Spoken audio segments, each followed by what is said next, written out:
Well, today is Friday the 13th in June, and I have just the most amazing pleasure of having Deanna Hansen here. Deanna and I have, I guess, met a couple of years ago, and she is one of the brightest lights and most powerful women on this planet. And she is doing such amazing work. Deanna is also a dear friend and just we just vibe at the same level with truth and so many amazing things. And I'm actually going to start. I'm getting emotional.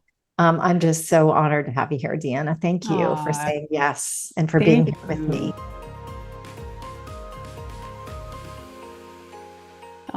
You're making me tear up too. I'm so like honestly, the little conversation we had before about the world and things, my body is still like just vibrating from this conversation. So I'm super excited to dive in and have a chat with you and your community.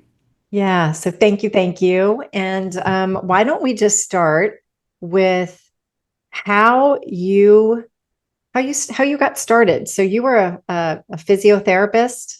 Actually, I was an athletic therapist, which here in Canada is very similar to physio, except we're trained to work with elite athletes. So that's really where more of the training comes from. But ultimately, once you're finished the training, we all have this, similar protocols to follow. But I really focused my work with my hands, with deep tissue work. So I actually practiced more like a massage therapist than anything in the beginning stages of my work.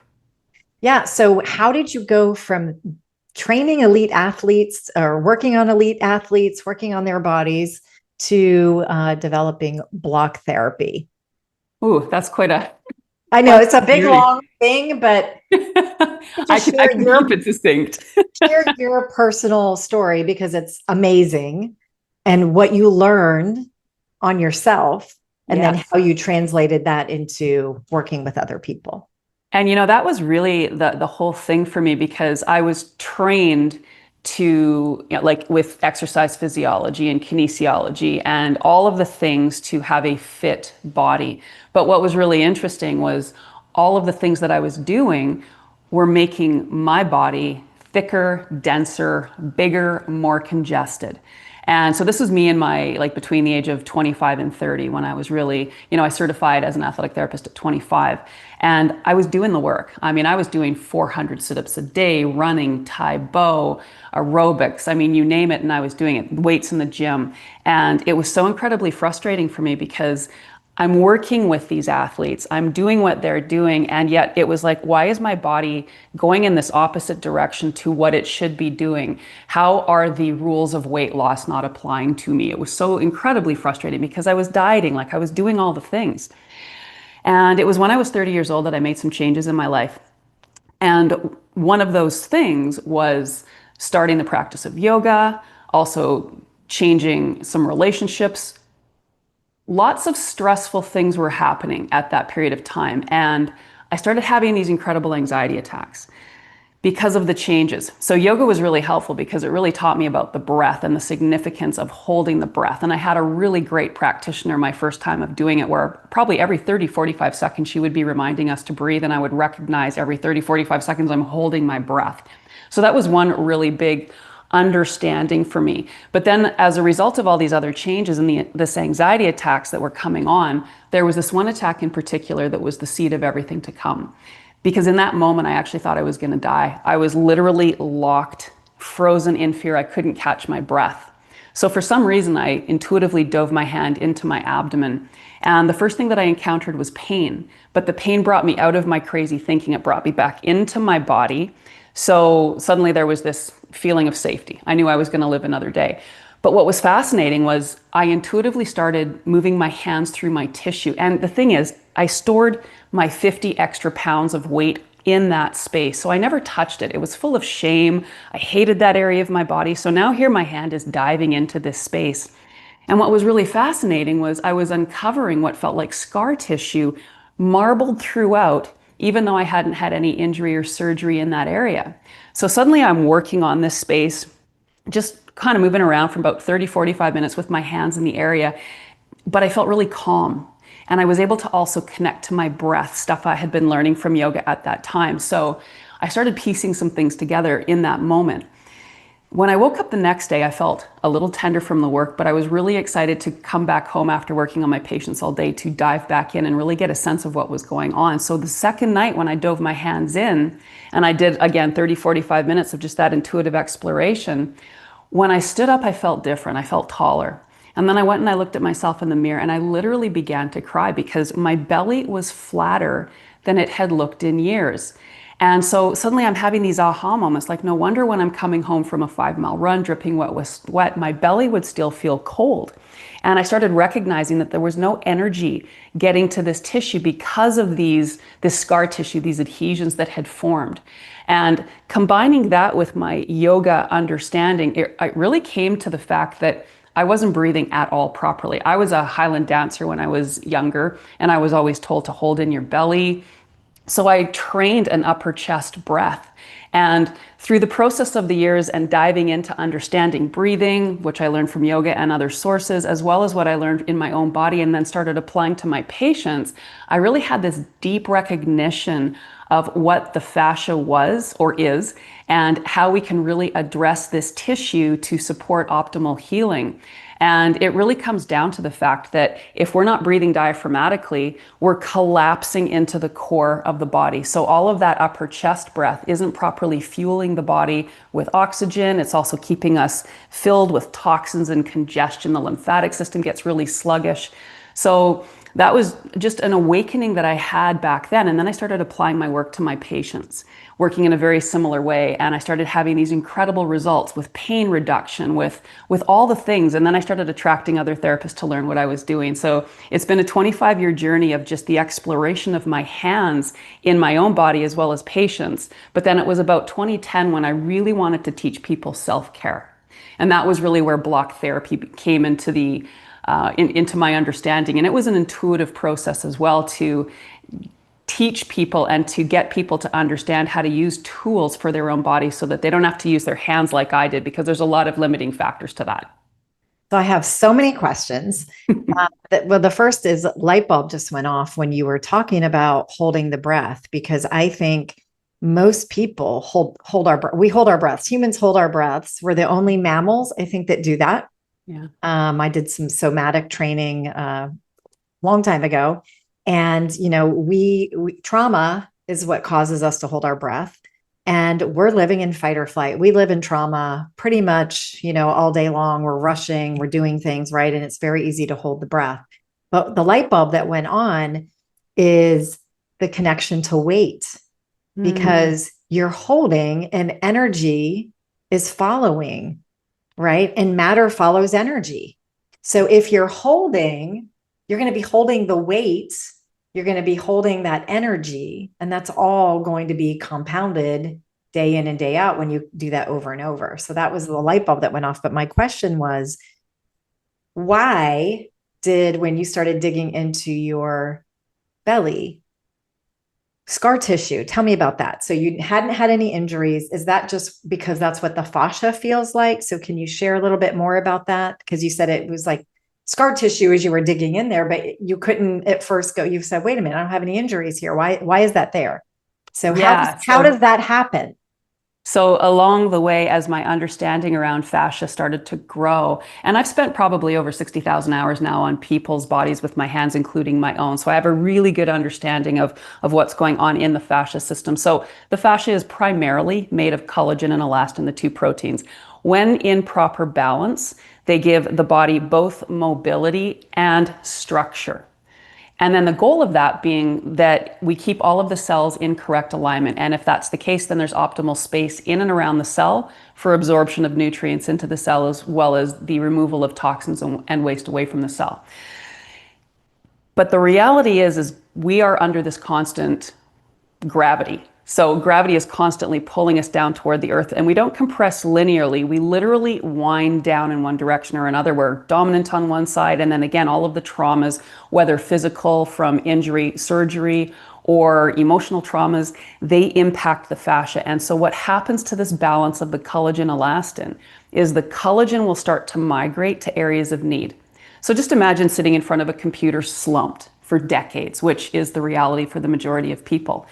If we don't have something to protect us from falling over, we're going to fall flat on our face because we're losing our proper foundations that support our body. So the collagen starts to migrate to areas of need. And this accumulation of collagen creates false walls and false floors in the body, which act like scar tissue. So Okay. they create barricades to flow for both nutrients in as well as the removal of waste. So you can even feel it right now. In order to support proper space, you could put your hands just on that ASIS bone, that pointy bone at the front, and then also notice where your lower ribs are. That's your waist area, right? We should have space in there, but so many people, they've collapsed so much into that core space that the ribs and the pelvis are really close together now. So then we have this compression and ballooning. And from the weight perspective, this is where this partly comes from. Especially as we get older, we find it's harder to lose that size around the middle, but it's not accumulated fat, it's compression and ballooning. And then because we don't have that energy from the diaphragm working to support digestion and elimination, we're getting a backup of waste in the body. And then we attract parasites and other things that create even more waste. And then we start expanding further and further. So it's really the collagen that has migrated, creating adhesion all throughout the body. I always talk about it being like a slow forming scar from the bone to the surface and everything in between. As we start falling away, there's this constant migration to support balance. However, the balance comes at we lose mobility when we become structurally solid because of this migration.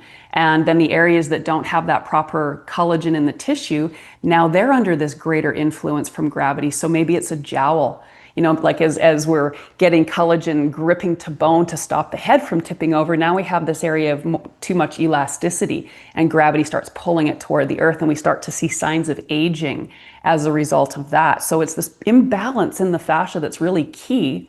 And also what happens when we don't have balance in the fascia is we're now compressed in the core area. So now we can't access the diaphragm fully and completely. And Right. So that's now really the breath becomes even more challenged, right? exactly. And the collagen will grip to everything in its path, including bone. I With was going to ask where the adhesions are happening. Can you share a little bit more about that? yeah, like have you ever seen on a window? I live in Winnipeg, so I get to see this every year. But have you ever seen on a window when it starts getting cold and you can see the frost growing? Yes. That's exactly what's happening in the body. As we Absolutely. fall further and further away and our breath becomes more compromised, we become colder as we get older in our tissue. Your diaphragm is like your body's furnace. Most people are breathing through the muscles of the upper chest, which is like a space heater. So I live in a 30-story building, and when it's minus 30, if I only have one space heater, I heat one room in my apartment. If you turn on the building's furnace, you heat the entire building. So that's one of the many reasons why it is so important to understand this diaphragm. The mechanical movement of it moving up and down properly in the body creates heat. Heat for the organs, heat for the heart and the lungs. It also makes this area of the body strong. It's the foundation of the rib cage and everything above. If we're not actively focused on conscious diaphragmatic breathing and we're breathing through the muscles of the upper chest, then here's this foundation that becomes really weak. And then all of the contents above come crashing down into that core space, displacing the organs. Again, we don't have that mechanical work now, so the area becomes cold. And think of fatty liver disease. How many people have solid fats blocking the liver's function? Right. We We need should, to heat the liver in right. order to keep those fats liquid, just like butter at room temperature is a solid, but put it in a frying pan and heat it, it becomes a liquid. So we need to liquefy everything through turning on the body's furnace, which comes through proper diaphragmatic breathing. But the challenge is for people starting, if you're only doing breath work and we don't release those adhesions that have formed around the rib cage that are blocking the diaphragm from functioning, you'll only be able to access whatever amount of diaphragm you have available to you in this moment. So we want to release the rib cage so we can get full access of this incredible muscle so we can make sure that we're feeding every one of our trillions of cells and keeping from head to toe, from core to surface, properly clean so that the lymph doesn't build up and become stagnant and problematic. So I just want to point out to the audience that I've had the opportunity to sit next to Deanna in several in-person events, and she is the most upright sitter and walker of anybody I know. So she walks the talk. What she's talking about, she actually is really a role model in that way. So a question, thin people that don't have, you know, belly fat or anything like that, what happens there? Do they still have adhesions, and why aren't they more expressed outwardly? Yes, we all have adhesions because unless from day one till however old we are now, we've been conscious of posture and breath lifelong, and nobody's really taught us that, we will start falling out of alignment. So it has nothing to do so much with thin or fat. I mean, some people have, I remember learning when I was in exercise physiology, there's only two times in our life when we actually increase the number of fat cells, when we're babies and at puberty. Otherwise, if our size is changing, it's because of what's going on inside. So if you were overfed as a baby, or there was something at your time of puberty that you might have accumulated more fat cells, then that can be an expression that you'll see later. But either way, it's really about compression and ballooning, and that compression that makes people so incredibly tight in the core. And unfortunately, fitness isn't necessarily the healthiest way to go. When we have that six pack, abs, like we want this hard body. The hard body is not a healthy body. We want to be able to have a nice strong muscle when we contract it on purpose, but when we're not actually contracting our muscles, we don't want them to be hard. We want them to be soft, full of space, because fluid, exactly. Yeah. So it's not so much about size, it's more about alignment. And again, there's going to be different things that have created different body sizes and different shapes. I mean, even what we're born into, the different body types will display different situations as we keep going. But adhesions and scar tissue are what creates pain, dis-ease, aging, and ultimately death. It's compression over time. We end up squeezing the life force out of the body. So the work that we do puts the space back into the body that time has taken away. No matter what you look like, what your stature is like, it's about keeping those cells in correct alignment. So let's talk about the blocks now. Okay. So you did all this work. You've learned so much. I mean, I would consider you the world renowned expert in fascia, and I love that you started with yourself. But how did you go to that next step and figure out, oh wow, if we use a block, it's a tool that somebody can use to help release those adhesions? And can you just talk more about, because you have several now, you've got three, you've got a baby block or a mini block, Yep. a normal size block, and then the paddle. So talk a little bit about what your insight was there, how you discovered that. And I know you're helping millions of people around the world. So I love this story because everything for me has been an evolution of intuition when the time was right. And so it was around 2010, about 10 years after this whole thing began for me, that I really wanted to teach people how to do this as a self-care method. So I actually had a program or a class where I was teaching people to use their hands on their own body. But again, limiting factors to that. Some people have issues or pain with their hands. Plus, to be able to get deep enough and maintain and hold pressure with your hands, it can be awkward. So I was actually having a private yoga class. I had this teacher that would come in, and I was always doing restorative yoga. So she has me going into a side lying twist on a bolster, and she cautions me to be careful because how deep this position gets with the bolster. But I mean, for 10 years already, I had been diving my own hands into my body, and I'm thinking, this isn't going to be a problem for me. And as I get into the position with the bolster, I wanted more. And because I was a teacher of Iyengar yoga prior, I had this rectangular wooden Iyengar yoga block nearby. And I said, you know what? I want to lie on that. And she's like, oh my God, you're crazy. And I said, no, just let me try it. So I go into the same position lying on this piece of wood. And as soon as I do, I thought, oh my gosh, I don't need to use my hands in my body. I can use my body weight and gravity, and I can maneuver on this piece of wood. The challenge was it was rectangular, so it had sharp edges. So as much as I could do that, there was limitation into how I could use it. So for a couple of years, I was working with one of my body workers who was also a woodworker, and we ended up creating the size and shape that we use. so that we could get deep through the layers, but in a really comfortable way.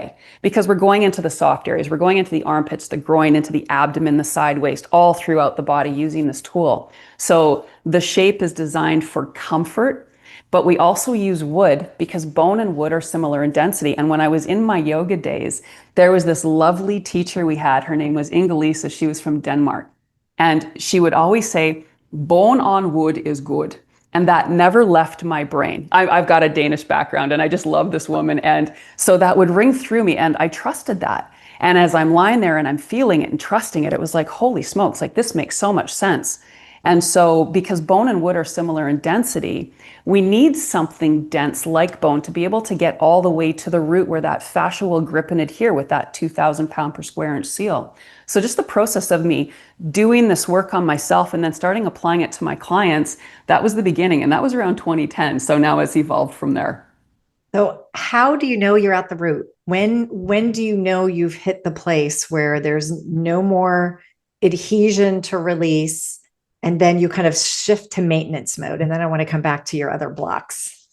Honestly, I don't think we're ever in just maintenance mode because there's layers and layers and layers of trauma and fascia, even going through the birthing process, even past lives. We come into this world not perfect. And especially the youth today, I'm seeing that the babies are not born diaphragmatically breathing because the mothers are so stressed. But we have so much in our bodies, like all the traumas, all the emotional upsets. I mean, all of it. And here we are today with whatever age we are starting this journey. It's more of a lifestyle. And each time you go through a layer and you have a release, you have all these wonderful, beautiful gifts as side effects, whether it's increased range of motion, feeling more at peace within your body because you're really tapping into the parasympathetic nervous system, managing your size and shape, all of these things. But I've been doing this now for over 25 years, and I'm not even close to getting to the roots of all of my issues. Right now, I'm actually dealing with, I've uncovered a 3-year-old issue that I had in my foot. I had a really bad 3rd-degree burn when I was 3 years old, which caused me to walk with an incorrect gait. And then that gets patterned. And then I had another really bad injury on my pubic bone when I was 7. And then I was a provincial volleyball player and a Highland dancer. And like you think of it, like we all have our story, right? So Right. there's so many layers and layers to how we patterned our body and our movements that when you get to a different layer, you uncover the deeper stuff that comes to the surface. So that's the exciting stuff. And I mean, to your question, I would say that people go through these transformations, and whatever brought you to the work, whether it was to deal with chronic pain, to manage size and shape, whatever it is, you get to uncovering that issue and then you feel great for that, but then the deeper stuff comes up. So it becomes this constant unraveling of your past, of your story. And I love that it really never ends because there's so much more, I believe, that we are here to do than what we even truly know that we're here to do. And as we keep opening up and creating more space and connecting to the cells that are deeper than what we're consciously aware, then we start really hearing and understanding what is our real purpose here. Yeah. So that's the Yeah, exciting part and for me. that's the exact same thing I see in the healing process, right? It's an onion. So you're just peeling back a layer and then you have a new structure, a new foundation, and then there's more, right? It's just like, Yeah. wait, there's more, there's more. So it's really a journey. It's not a destination. And so what I'm hearing you say, Deanna, is that people might come in for one reason, and as they go through this and there's more space, it's another invitation to keep going and keep going, to keep unraveling and releasing the patterning that we all have, and Yes. keep coming back into our beautiful light blueprint. Yes. And I mean, also not to mention that we're constantly being pulled down by gravity and we're not perfectly balanced in how we use our body. So there's also an ongoing compression that's occurring just from living life. So then to be able to also have a tool and a process to manage that and go deeper to keep unraveling what time has done to us. That's again, that's the lifestyle that has become so prevalent for so many people now. Well, and I see these children are now playing soccer at 4 years old, right? They're starting kids younger and younger in these very, intense athletics. I know I was an athlete, you were an athlete. Yeah. I played volleyball also. I played soccer. You're getting kicked, knocked over, right? So you're constantly in that energy of potential injury. And And that, fashion. yeah. Like fashion is a massive one too. Like it drives me crazy when I see young kids, young girls wearing heels. I mean, it's one thing to throw your foundation off when you're fully grown. It's a very different situation when you throw your foundation off in your developmental stages. Because even just thinking of having a high heel shoe, now you're tipping your whole body forward, and that's going to compress your rib cage and affect your breath. And of course, oxygen is the most important nutrient to feed the cells. So as we're developing, if we start doing these things at a really young age, it can really impact us negatively. And we're seeing this in the youth, again, for so many reasons, technology being, in my view, one of the biggest ones, but we're also the most toxic that we've ever been in this world. So these young kids, as they are developing, are getting flogged with so many things. And then we've got Instagram and all the other things where they think that they're supposed to look a certain way. So at a really young age now, especially girls, they're doing things like, plumping up this Oh, and that and whatever, long before there's a need. But what does that mean as they become 30, 40, 50 years old? Because these are things that would have happened to a woman probably 50 plus, and now it's happening way younger, and it's toxic. And it's going to be, yeah, it's going to be an interesting world to see what's going to happen. well, and they're saying that these generation of kids will be the first kids that don't live as long as their parents, right? Because of that toxicity. And it's toxic emotion, it's toxic lifestyle, right? The Yeah. world we live in, all of the things. Okay, so tell me about the baby block and the paddle, and then I want to share a quick story at the end, and then we'll share how people can find you. Amazing. So this is the little guy, the block baby. So I actually created this after this one. It was a few years later when one of my clients said her 7-year-old daughter was lying on the block and loved it, but it was a little too big. So we created the block baby for that purpose. But now it's really just become part of the set because we actually have a bunch of double blocking classes. And it's lovely to have both sizes because we're all different sizes and shapes everywhere. So to be able to manage different positions, this larger block might feel more comfortable for some people in certain positions and vice versa. Now, having said that, this little guy, it can be pretty intense, especially working around the rib cage. It will actually go deeper in some areas. So having both tools is a lovely way to approach the body, just for that reason. But then our newest tool is the paddle. And I just love this. So funny story, actually, my engineer approached me with this after I created my pet program. And he said, what do you think this is about as a tool for your pets or for the pets? And I said, no, this is for the face. I was so excited because we do have classes where we block the face, but because the landscape of the face is so different with the cheekbones and the eye sockets and like all the different architecture that we're dealing with the face, this represented more what my hands were doing in the face area. So we can get into these deeper areas of adhesion and really focus on releasing, melting those adhesions to support lymphatic drainage, as well as getting the oxygen to all of the structures in this area. And what we're going to be doing in the near future is also adding full body paddle classes into our membership because this is a more advanced tool. It definitely gets deeper, but after you've been doing blocking for a long time, there's going to be areas that you want to get in deeper, deeper, deeper. So having this combination of all the tools is a lovely way to make sure that you can manage all aspects of your body, no matter what areas that you need to get deep into. So talk about your programs. What kind of programs and education do you have that is available? And then you mentioned animals, so we'll add that in too. Yeah. So basically, we direct people to start with our starter program. And in this program, you can purchase the Block Buddy, the Block Baby, or both. We always say if you're over 5 feet, you for sure want the Buddy. If you're under 5 feet, the Baby. But again, you can get both, and there's value to having both. And in our starter program, you get 9 foundational classes. There's a block therapy class, as well as a corrective exercise to own the spaces that we're creating to really support proper postural alignment. There's also a number of additional classes in there, including a 2-hour seated full body chair class. It's fascinating when you approach the fascia from different perspectives and different angles, that seated chair class, especially in the rib cage, can get really, really deep in such a beautiful way. So you get this whole program with the tools.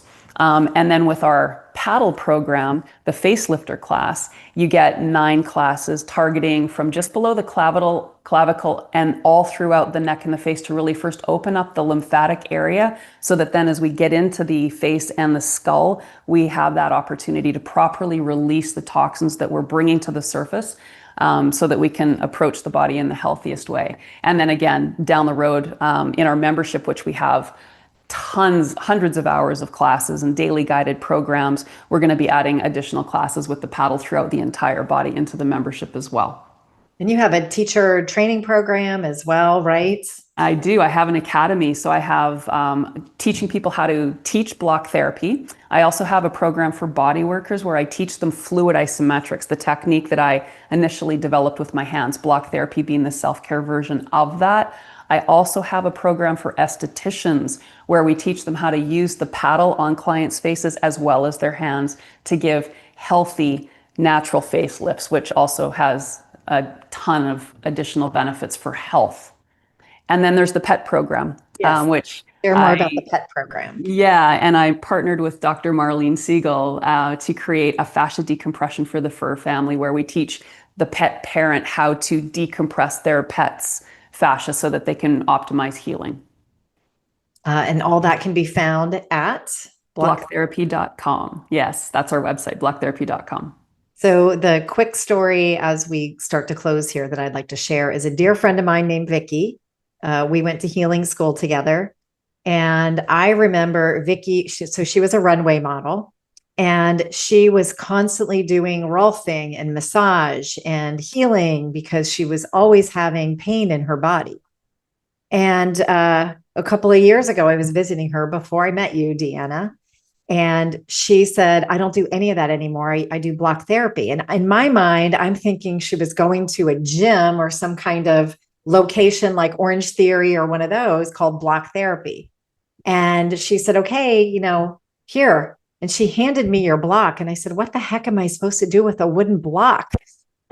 She said, that's block therapy. She said, I do it every day. And it has changed my body and changed my life. And when I look at Vicky as a human, she has evolved so much since doing block therapy. So the point that you were sharing earlier around the space and your purpose coming in, that's what I've seen evolve in her as a result of doing this work, not just the physical pain gone in her body and the money that she has saved by not doing all these other modalities, which were really kind of just moving things around, right? Wasn't really solving anything. And she's a completely different person. And just to point out to the audience that if you go to block therapy, you're going to see so many before and afters, which is amazing. You can actually see the massive change in people. And that's, as Deanna said, that's one step in the unraveling. And when you keep going, you just keep finding more and more of yourself. And I just want to give a shout out to your beautiful plant stem cells as well, because as you know, now I have been indulging in the love and the beauty of the plants. And I am so incredibly grateful for what you have found and discovered. I take them every day now. I'm taking 8 different ones that you have selected with your incredible intuitive mind. And as soon as you put that medicine on your tongue, you just know, like it was such an intuitive hit for me that, wow, this is so important and spectacular. And my community just loves what you've brought to the world. So the combination, like what I love about that is the work of fascia decompression creates the space so that the medicines can penetrate more deeply. And I just absolutely am so thrilled with what you've put together in this world. And I can't wait to collaborate further with you, Jenn. Yeah, me too. I'm so grateful for you, Deanna. You are a brilliant being of light. And that's what we're here for, right? To shine our light and be our best selves. And that's what we're bringing to the planet. Yeah. Yay. All right. Well, thank you. And I will, I can't wait for this to air. I'm going to